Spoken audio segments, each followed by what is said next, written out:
Thanks for joining us. For 12 News at 6, everyone, I'm Mark Curtis. And I'm Troy Hayden. Caribe's off tonight. 12 News journalist Colleen Sikora spent the day speaking with former federal law enforcement officials and event security experts. Joining us now in studio. Colleen, what are they saying about the suspect here tonight? They say that we don't really know a ton about this suspect yet. They say his potential ties to terrorist groups and terrorism investigations, they're not new, even here in the Valley.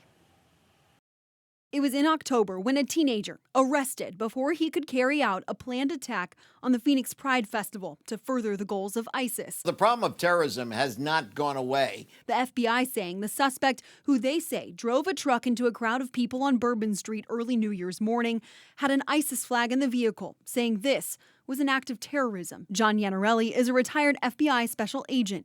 The question is, will it be domestic terrorism, somebody homegrown that decided to carry out this act, or were they influenced from someone overseas and doing it for that purposes? Noting terrorism is still here. We haven't necessarily seen events here in the United States in the past couple of years, but that doesn't mean terrorists haven't been working behind the scenes.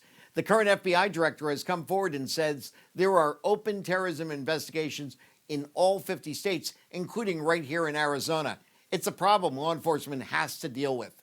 One of the difficulties with something like this is this rush to find motive and intent. Bernard Zaper, a retired ATF special agent in charge and now faculty member at ASU School of Criminal Justice, says, while yes, we should be concerned about people identifying with ISIS, there could be more beyond the surface. Maybe he is radicalized and believes fully in this twisted form of Islam. Maybe. But it could be something more disparate, and that is an individual without any purpose or reason and found one. Knowing the risk is real with large-scale crowds anywhere. Arizona law enforcement is aware of those issues. They are already putting those things in place. Now, this has brought terrorism to the forefront. They're going to be even more watchful as these special events occur.